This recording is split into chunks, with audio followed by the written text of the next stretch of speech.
Bismillahirrahmanirrahim. Assalamualaikum warahmatullahi wabarakatuh. Alhamdulillahirabbil alamin. Nahmaduhu wa nusalli ala rasulihil karim wa ala alihi washabihi ajmain. Pertamanya saya ingin merakamkan sedikit penghargaan, terima kasih dan tahniah kepada Universiti Malaysia Kelantan di atas penganjuran International Conference Al-Ummah bagi tahun 2022.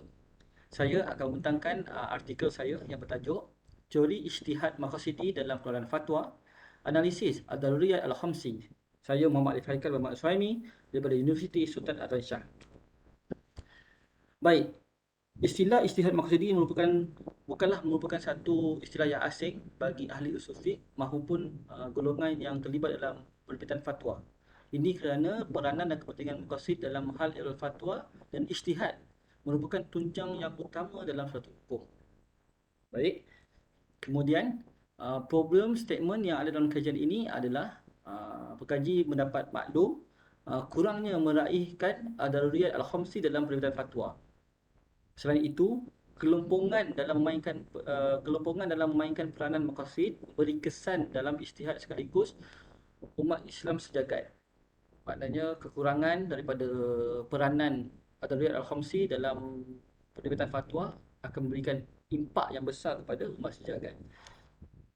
Objektif kajian ini adalah mengenal pasti teori ijtihad maqasidi yang perlu dipertimbangkan oleh para mujtahid dalam pengeluaran fatwa. Oleh itu, pengkaji akan membentangkan prinsip-prinsip maqasid ini lebih luas dan mendalam sebagai suntikan untuk para ahli usul fiqh dan para pemberitan fatwa untuk mengamalkan dalam memahami nas dan keluaran fatwa. Dalam kajian ini, pekaji menggunakan beberapa metodologi ataupun falsafah. Yang pertamanya adalah interpretif. Interpretif ini boleh difaham iaitu keupayaan untuk menjelaskan, memahami dan mentafsirkan suatu makna dan simbol yang dimunculkan oleh responden dalam sesuatu realiti sosial yang dikaji. Okey, jadi falsafah ini diterapkan bagi mendapat satu hasil dapatan yang lebih jelas dan menyeluruh. Selain itu, pekaji juga menggunakan kualitatif bagi adaptasi reka bentuk kajian yang digunakan dalam kajian ini. Dalam analisis dokumen ataupun analisis kandungan dokumen, pekaji mengimplementasikan bagi mengumpulkan data dan analisis melalui data yang primer, primer, iaitu Al-Quran dan juga Sunnah. Untuk data sekunder, perbahasan kitab tafsir, buku akademik, jurnal, kajian ilmiah diterapkan bagi mempraktikkan data yang diletakkan dalam kajian ini. Baik, seterusnya mengenai result dan juga finding. Okay, dalam kajian ini, pekaji mendapati pengaplikasian 5 prinsip Ad-Daruriyat Al-Khamsi dalam pemahaman nas menjadi teori utama dalam ijtihad muqasid ini. Jadi 5 prinsip yang tidak diamalkan akan membawa kepada kegagalan memahami nas dalam ijtihad ini. Selain itu, kecermatan para mujtahid dalam memahami nas syarak bagi mengeluarkan fatwa memberi kesan jangka masa panjang. Sambil lewa, sikap kurang cermat dalam mengeluarkan fatwa memberikan kesan yang tak elok dan tak baik kepada umat manusia kerana hukum itu akan memberikan satu impak yang kurang memuaskan kepada umat sejagat. Selain itu, fatwa dan ijtihad tepat mencerminkan keharmonian dan kebersamaan bagi konsep ijtihad ini.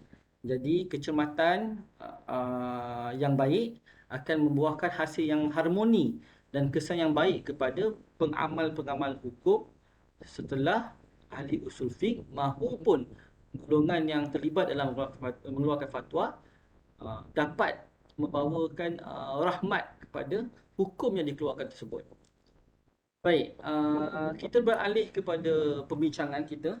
5 prinsip yang dibentangkan oleh pekaji tadi adalah Hifzuddin, Hifzun Nas, Hifzul Aql, Hifzun Nas dan juga Hifzul Mal. Baik, untuk Hifzuddin iaitu menjaga agama, pekaji membawa satu contoh daripada hadis Imam Bukhari mengenai Bani Quraizah, hadis yang popular, iaitu janganlah seorang daripada kamu solat asar kecuali tiba di Bani Quraizah. Jadi situasi ini mencerminkan satu golongan sembahyang asar sebelum sampai di Bani Quraizah, dan golongan lagi sembahyang ketika dalam perjalanan. Ini mencerminkan pentingnya maqasid ini dalam memahami nas. Oleh itu, pekaji lebih cenderung untuk melihat dalam konteks menjaga agama. Kerana solat itu tiang agama, tidak dibolehkan melewatkan solat untuk agama.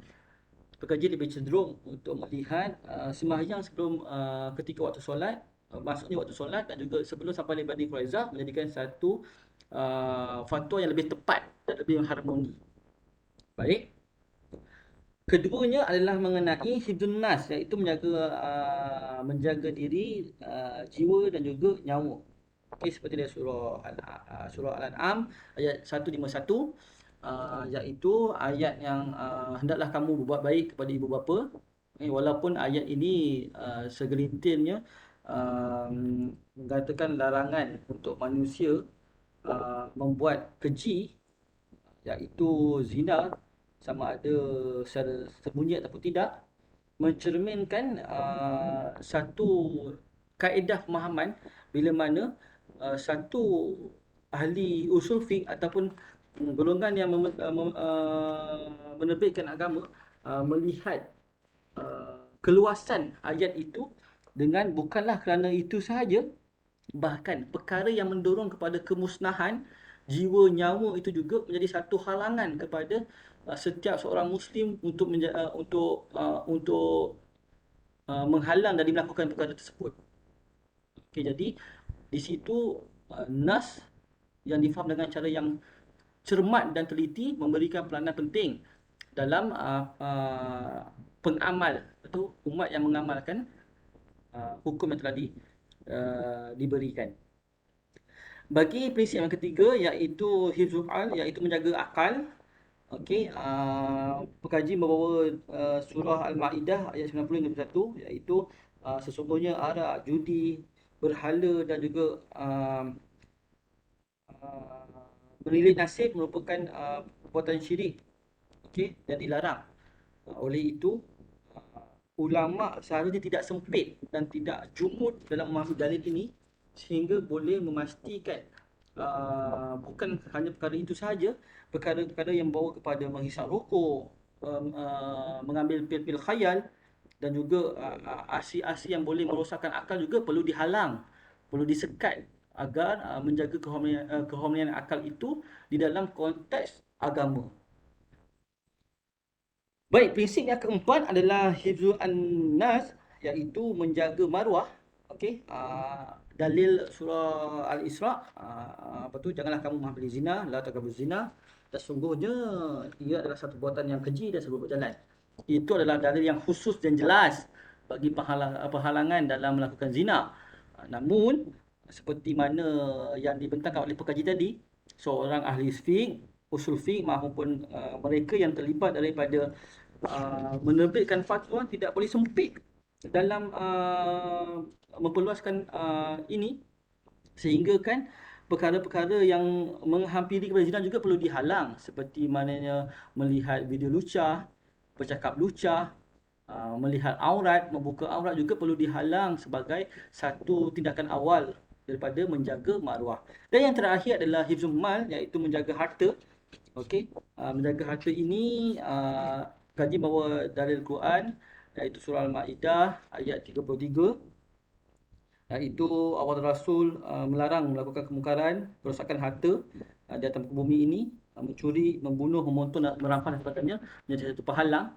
Jadi dalam konsep yang sama, memahami nas dengan baik, cermat dan teliti, pekaji lebih cenderung bukan itu sahaja yang perlu dijaga, bahkan ahli penerbitan fatwa usul fiqh perlu lebih luas untuk menghalang dalam mereka melakukan perkara yang boleh membawa kerosakan kepada harta, iaitu merosakkan harta sendiri, membazir, mensia-siakan, menggunakan harta ke jalan yang mudaratkan sehingga membawa kemungkaran.